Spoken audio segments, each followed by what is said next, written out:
नमस्कार बंधुरा केमन आছেন সবাই आशा করছি আপনারা সবাই খুব ভালো আছেন আর আমরাও খুব ভালো আছি। আমার নতুন আরেকটি ব্লগে আপনাদের সবাইকে ওয়েলকাম জানাচ্ছি। রোজকার মতো আজকের ব্লগটিও আমি আমার রান্নাঘর থেকে শুরু করলাম। আশা করছি আমার অন্যান্য ব্লগের মতো এই ব্লগটিও আপনাদের বেশ ভালো লাগবে। আজকে হলো শুক্রবার আর এখন বাজে সকাল 6টা আর আজকে রয়েছে নীল পুজো, সেই জন্য আজকে একটু নিরামিষ খাওয়ার চিন্তা ভাবনা করছি। তো এই তো আলু ভাজা করব, তার জন্য আলুটা কেটে নিচ্ছি আর করব পাঁচমেশালি একটা সবজি আর করব পটল ভাজা, ডাল। তো এগুলো দিয়েই আজকে সারা দিনের খাওয়া দাওয়া করব। তো আমি চেষ্টা করছি আজকে সকালে মানে এই 7টার মধ্যেই আর কি সারা দিনের রান্নাটা কমপ্লিট করে নিতে, কারণ আজকে একটু পুজো করার চিন্তা ভাবনা রয়েছে। তো প্রায় 1 বছর আগে আমি একটা মেলা থেকে একটা শিবলিঙ্গ কিনেছিলাম। তো সেরকম কোনো কারণবশত আর কি সেই শিবলিঙ্গটা আর ঠাকুর ঘরে প্রতিষ্ঠা করা হয়নি। তো আজকে ভাবছি যেহেতু আজকে একটা ভালো দিন রয়েছে তাই শিবলিঙ্গটা প্রতিষ্ঠা করব, সেই সঙ্গে নীল ষষ্ঠীর পুজোটাও করব। তো এই তো রান্নাবান্না কমপ্লিট করে হাজব্যান্ড যখন অফিস যাবে তো যাওয়ার পথে আমাকে বলেছে যা সমস্ত বাজার লাগে ফুল ফল সমস্ত কিছু কিনে দিয়ে যাবে। তো এই যে এখানে আলু ভাজাটা করে নিচ্ছি। তো এই যে সমস্ত রান্নাই হয়ে গেছে, তো আমার হাজব্যান্ডকে এখানে খাবার দিয়ে দিয়েছি আর এইদিকে আমি রেডি হয়ে নেব ওর সঙ্গে বেরোবো বলে।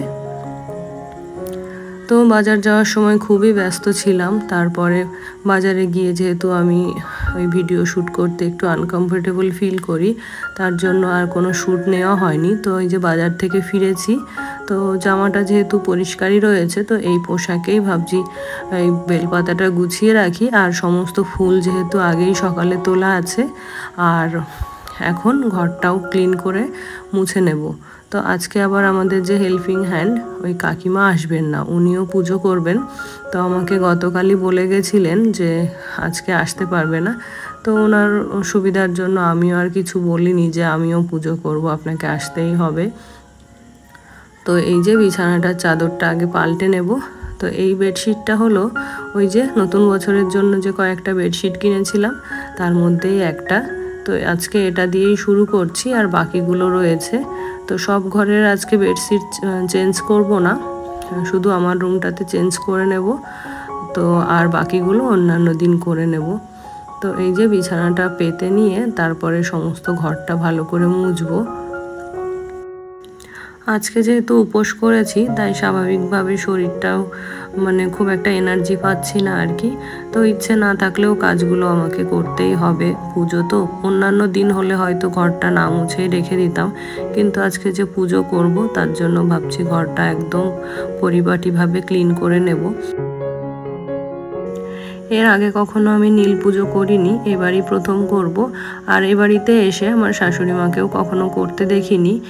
তো যেহেতু শিবলিঙ্গটা কেনা ছিল ঘরে তাই আর কি সেই ভাবনা চিন্তা থেকেই পুজোটা করার ইচ্ছে।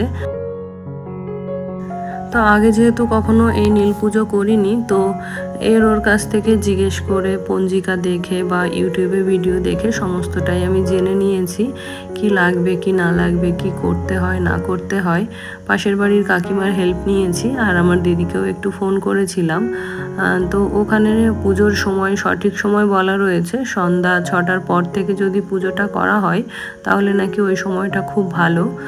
তো আমি যেহেতু বাড়ির সমস্ত কাজ আজকে আমাকে করতে হচ্ছে, অন্যান্য দিন হলে হয়তো শুধু রান্নাটা করলেই হয়ে যেত। আজকে যেহেতু রান্না প্লাস ঘর মোছা, বাসন মাজা, জামা কাপড় কাচা সবটাই আমাকে করতে হবে।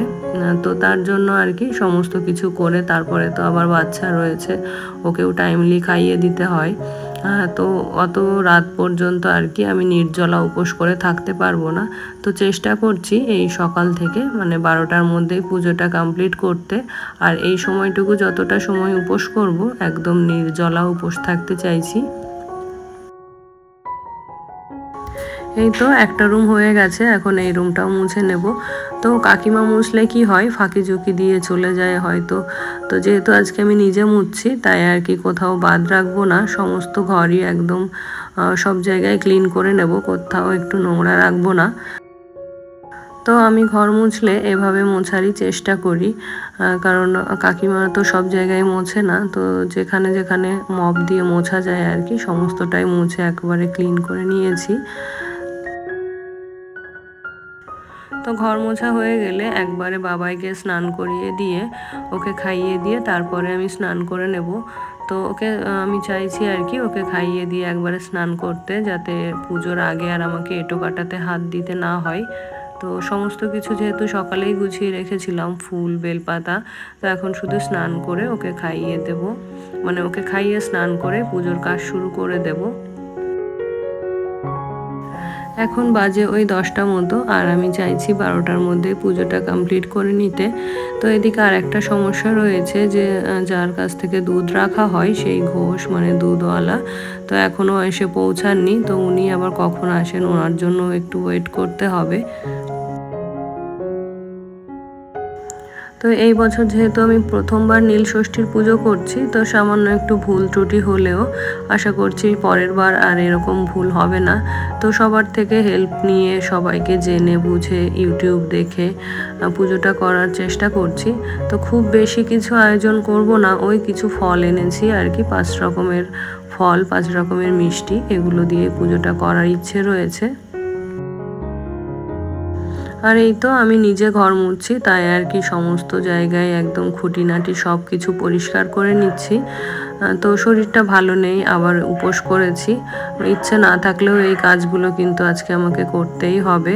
তো জানি না পুজো কমপ্লিট করে কতদূর কীরকম সুস্থ থাকতে পারবো। তো মনে হয় ঠাকুরের আশীর্বাদে সব ভালোই হয়ে যাবে।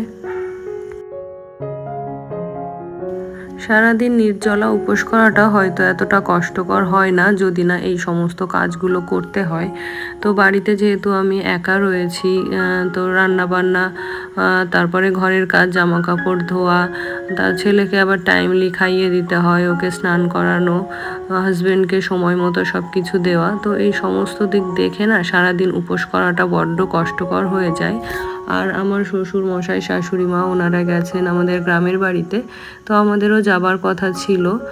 তো আমার হাজব্যান্ডের এই সপ্তাহে স্যাটারডে সানডে ছুটি ছিল, তো হঠাৎ করে ওর ভোটের ডিউটির জন্য ট্রেনিং চলে এসছে, শনিবারে ট্রেনিং। তো আমরা আর যাব না, ওই জন্য আমার শ্বশুর মশাই আর শাশুড়ি মা গেছেন। তো এই তো স্নান করে চলে এসেছি, এবার পুজোর সমস্ত কিছু গোছগাছ করে নেব। তো এখানে আমি এই নীল ষষ্ঠী পুজোর জন্য কিছু ফুল আলাদা করে রাখছি, আর ঘরের পুজোর জন্য কিছু ফুল আলাদা করে নিচ্ছি। তো এই যে বাজার থেকে ফল আনা হয়েছে, তো আজকে যেহেতু আমি গেছিলাম হাজব্যান্ডের সাথে, তাই পুরো বাজারটাই তুলে এনেছি।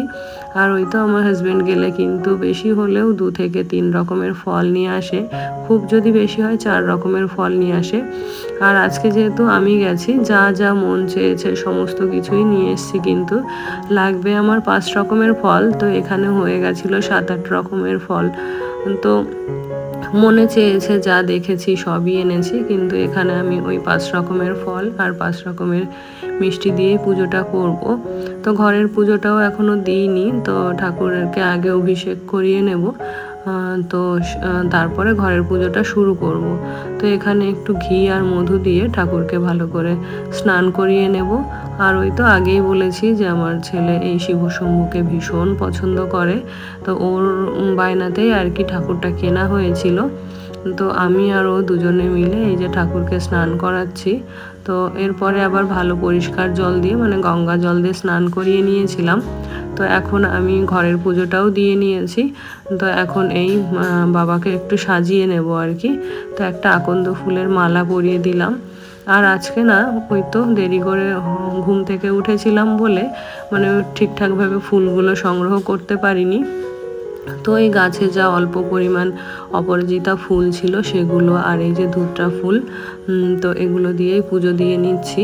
তো আমি যেহেতু পঞ্জিকা বা ইউটিউবের ভিডিও দেখে সবার কাছ থেকে জেনে শুনে পুজোটা করছি, তো বিভিন্নজন বিভিন্ন রকম মতামত দিয়েছেন।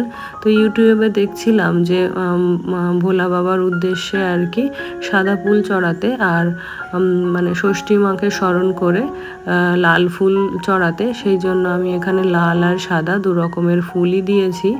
তো এই যে এবার বাবার মাথায় একটু জল ঢেলে নিচ্ছি। তারপরে ওই তো কিছু অখণ্ড আতপ চাল ভিজিয়ে রেখেছিলাম, সেটাই এখন অর্পণ করছি। বন্ধুরা, আমার ভিডিওটি যদি আপনাদের ভালো লেগে থাকে প্লিজ একটি লাইক করে দেবেন। আর আপনি যদি আমার চ্যানেলে নতুন হয়ে থাকেন প্লিজ আমার চ্যানেলটিকে সাবস্ক্রাইব করে আমার পাশে থাকবেন। আসবো আর একটি নতুন ভিডিও নিয়ে, সেই সঙ্গে সবার সুস্বাস্থ্য কামনা করে আজকের মতো বিদায় চেয়ে নিচ্ছি। ধন্যবাদ।